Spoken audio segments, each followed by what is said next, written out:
welcome to this deep dive. We are really thrilled to have you here. Yeah, absolutely thrilled. Because we know exactly why you're tuned in. You are someone with, an insatiable drive to absorb knowledge. You want to understand the complexities of the world quickly and thoroughly. But we are all navigating just an absolute flood of information right now. Right. And you're looking for those multiple perspectives, the core insights, and those genuine aha moments. And you want to do it with absolutely zero information overload. Which is tough. Oh. Navigating that sheer volume of data without succumbing to cognitive fatigue, it's arguably the defining professional challenge of our time. Yeah. It requires a really deliberate strategy. And our mission for this deep dive is completely built around developing that strategy. We're exploring the actual biological mechanics of how our brains process information, how to design messages that effectively anchor into long-term memory, and ultimately how to maintain a distinct human edge in an era that is increasingly saturated by AI-generated content.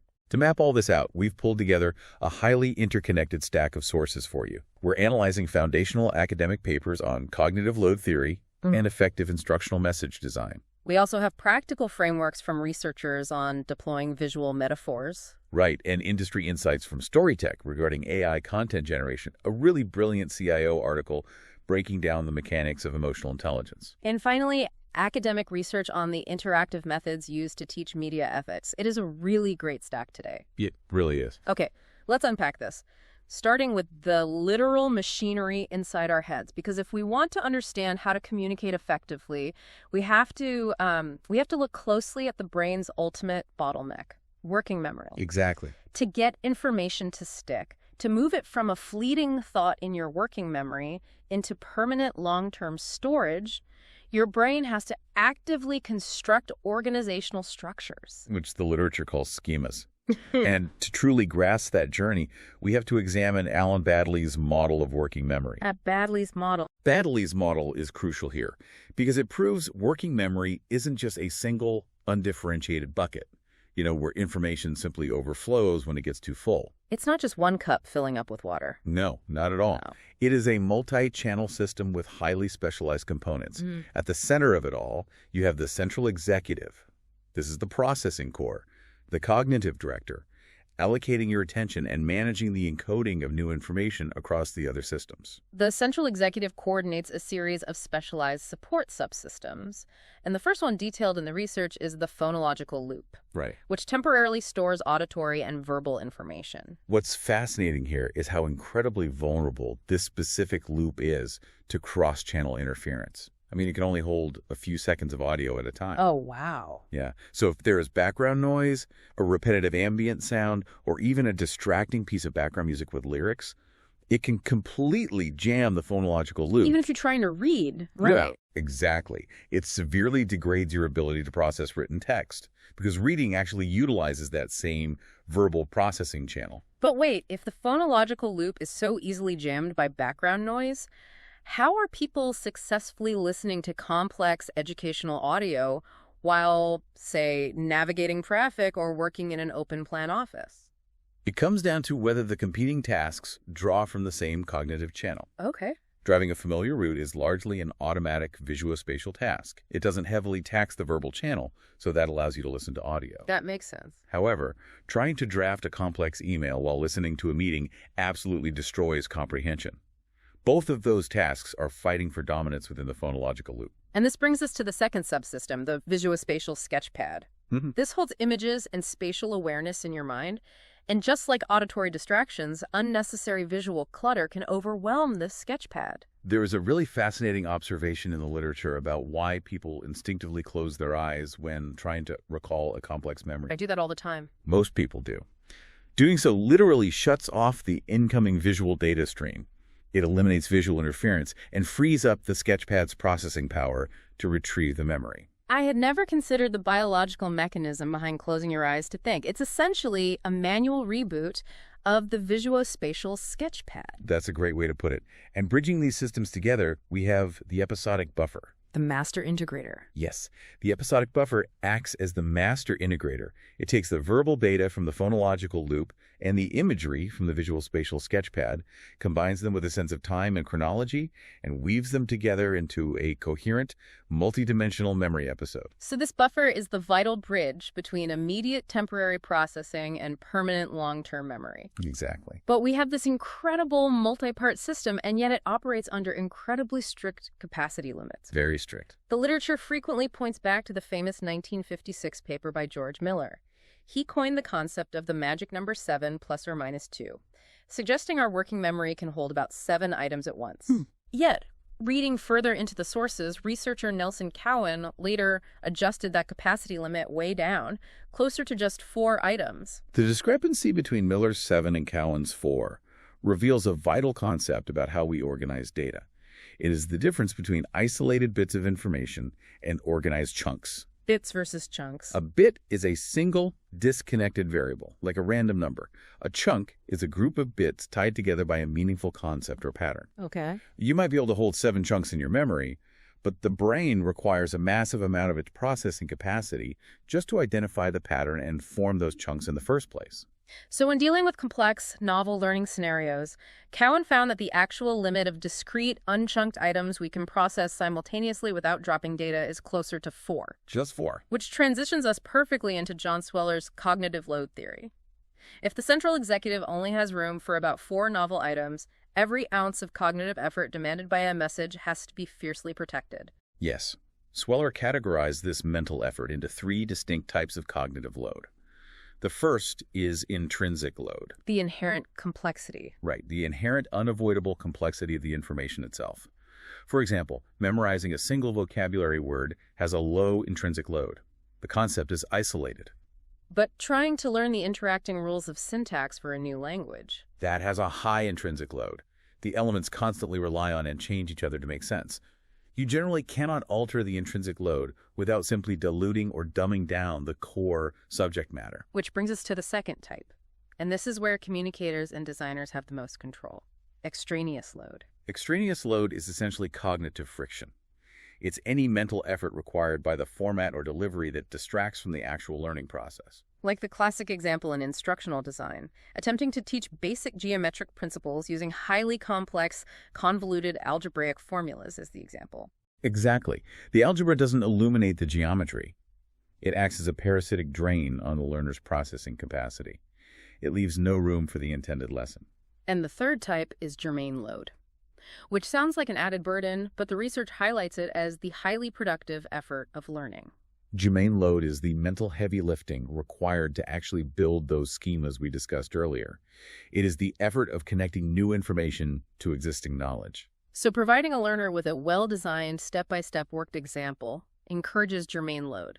Yes, the overarching goal of any effective communication is to manage the intrinsic load, ruthlessly eliminate the extraneous load, and optimize the germane load. Though I did notice the edX source mentioned a phenomenon called the expertise reversal effect. Oh, yes. That sounded completely contradictory to everything we just covered regarding minimizing cognitive load.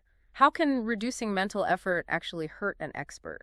It highlights the difference in how schemas operate. When an expert learns a domain, their encoding becomes automatic. Their schemas are already fully built and highly efficient. Okay, so they don't need the step-by-step breakdown. Right.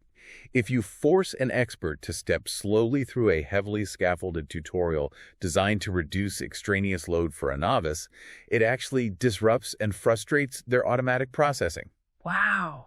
The very tools meant to ease cognitive load for a beginner generate immense extraneous load for the expert. It is the equivalent of forcing an experienced race car driver to verbally call out every single mirror check and gear shift.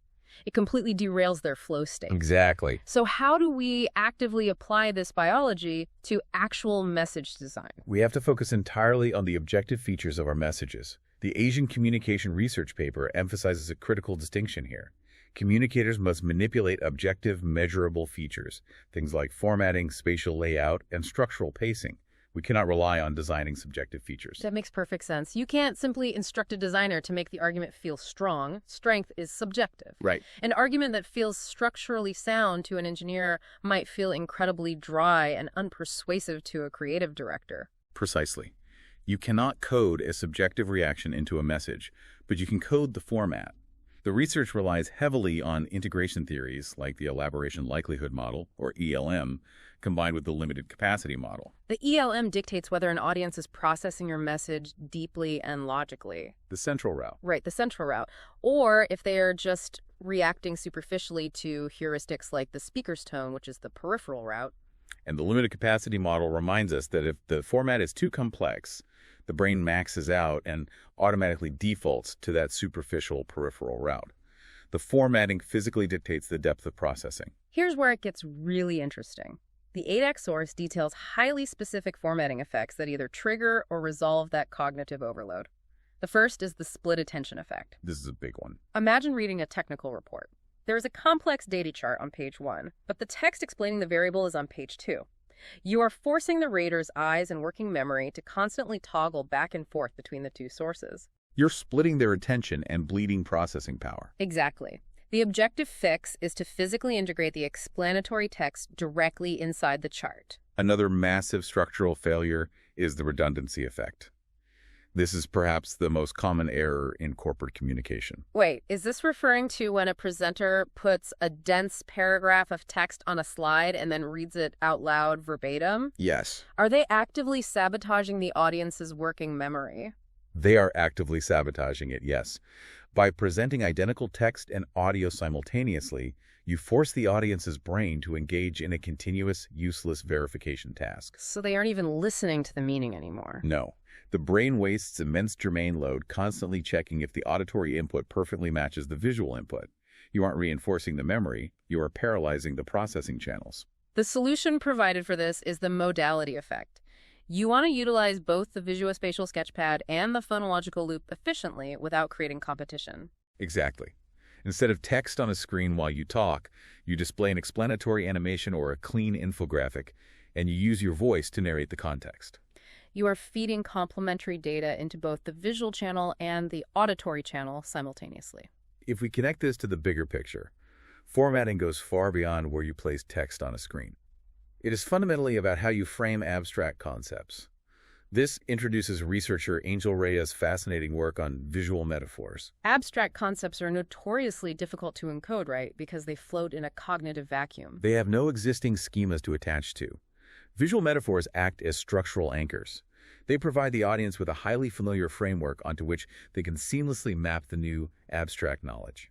Scientific history is built on these anchors. Charles Darwin didn't rely solely on mathematical models of inheritance.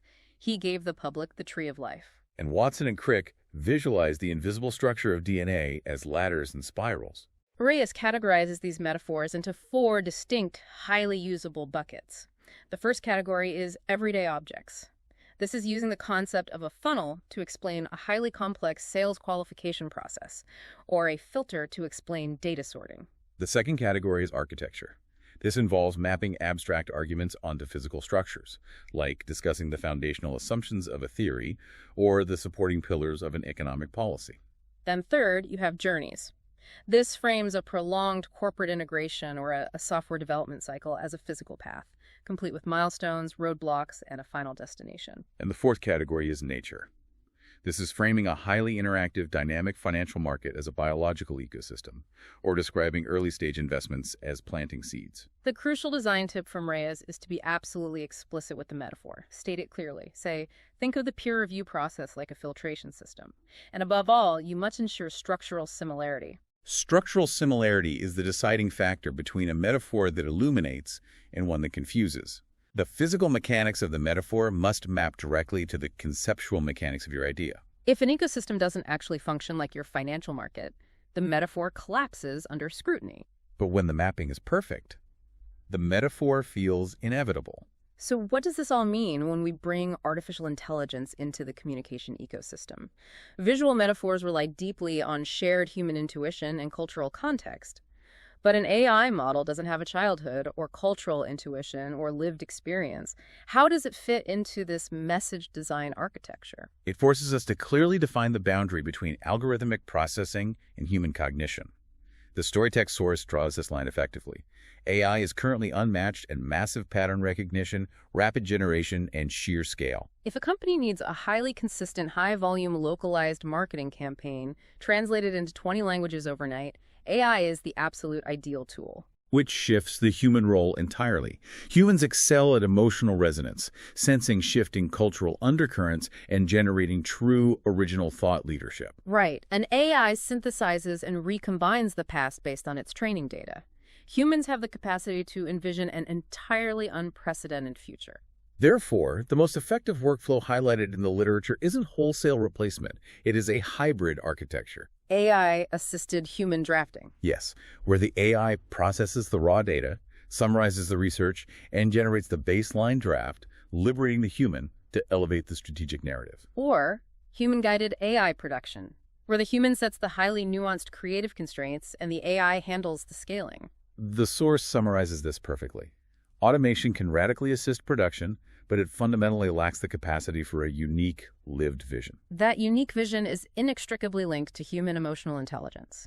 AI dramatically accelerates the pace of structural change, but as the CIO article details, successful adoption of any new technology depends entirely on human psychology. You can deploy the most advanced AI infrastructure in the world, but if the leadership team lacks emotional intelligence, the friction of adoption will cause the initiative to fail. The CIO article utilizes the Genos model emotional intelligence, detailing 6 specific, highly actionable practices that are mandatory for leaders navigating this transition. Let's dig deeply into these 6 Genos practices because they move beyond theoretical traits into daily actions. The first is self-awareness. Self-awareness in this context is much more rigorous than simply recognizing a bad mood.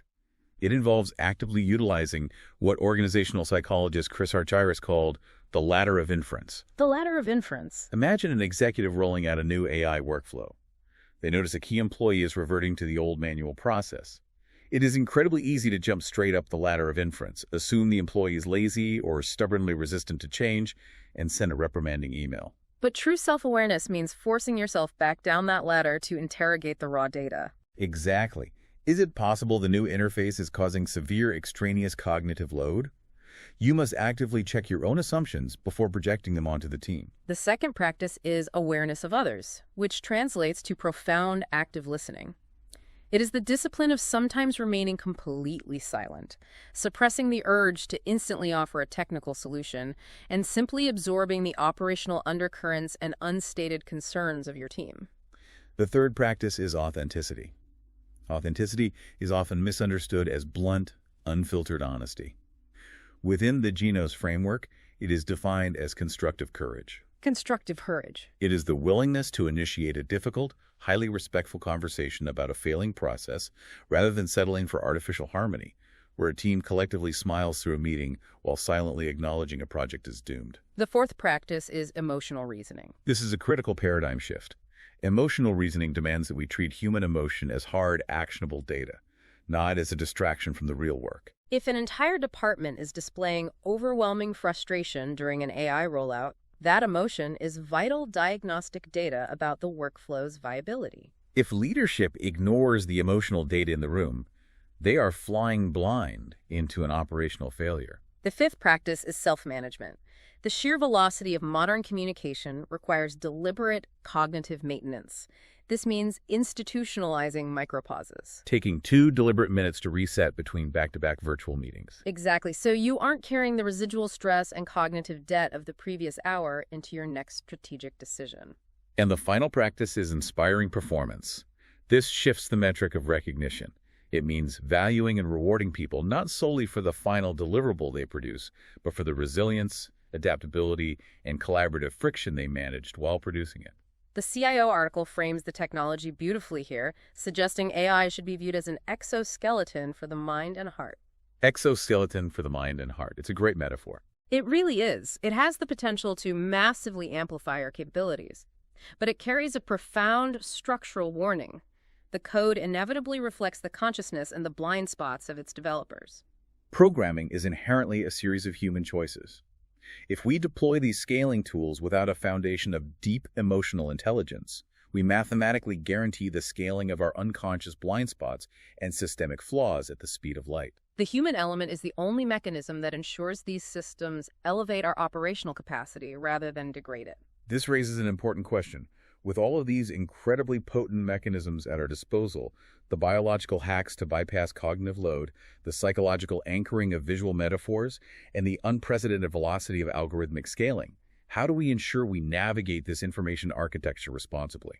That brings us to our final source, Abdukalikova's paper on teaching ethical reasoning in interactive media.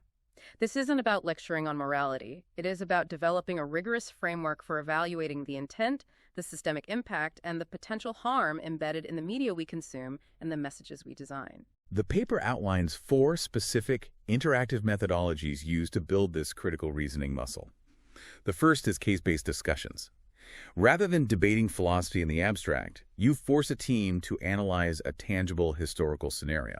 Like analyzing a specific instance where a platform algorithm drastically amplified a piece of misinformation. Yes. You forensically examine the competing priorities, engagement metrics versus informational integrity. The second methodology is role-playing. We are inherently locked into our own professional perspectives. Role-playing forces a designer to actively inhabit the pressures of an algorithmic engineer tasked solely with increasing retention, or a regulatory body trying to draft policy that doesn't stifle innovation. It builds a structural empathy for the competing incentives within the system. The third is formal debates. This involves assigning individuals to systematically defend a position they fundamentally disagree with, such as arguing against algorithmic transparency.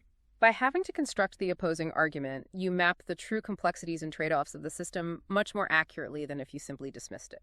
And the final method is project-based learning. This is moving from critique to creation. It involves tasking a team with designing a media campaign, where the primary success metric is absolute transparency regarding data usage. It forces you to balance the biological need to capture attention with a rigorous standard of informational clarity. And we want to explicitly map these methodologies directly to your daily routine. These are not merely academic exercises. They are essential cognitive drills. Every time you construct a strategic narrative or utilize a generative tool to synthesize data, you are architecting the information landscape. Consistently applying these analytical lenses is how you maintain integrity within that landscape. Absolutely. Building on that, let's synthesize this entire deep dive. To be a truly effective communicator who cuts through the noise, you must operate within the strict biological parameters of the human brain. You must ruthlessly eliminate extraneous cognitive load. You must anchor abstract complexity using structurally sound visual metaphor. You must strategically leverage algorithmic tools for scale, but firmly direct them using human emotional intelligence, specifically through self-awareness and emotional reasoning. And you must constantly subject your own communication processes to rigorous structural critique. It requires a deliberate integration of cognitive biology, technological leverage, and analytical discipline. We want to leave you with a final provocative thought to mull over today, building on everything we've explored. We know that algorithms scale the underlying priorities of their creators. And we know from cognitive load theory that our working memory instinctively defaults to the path of least cognitive resistance. Right. So imagine this scenario.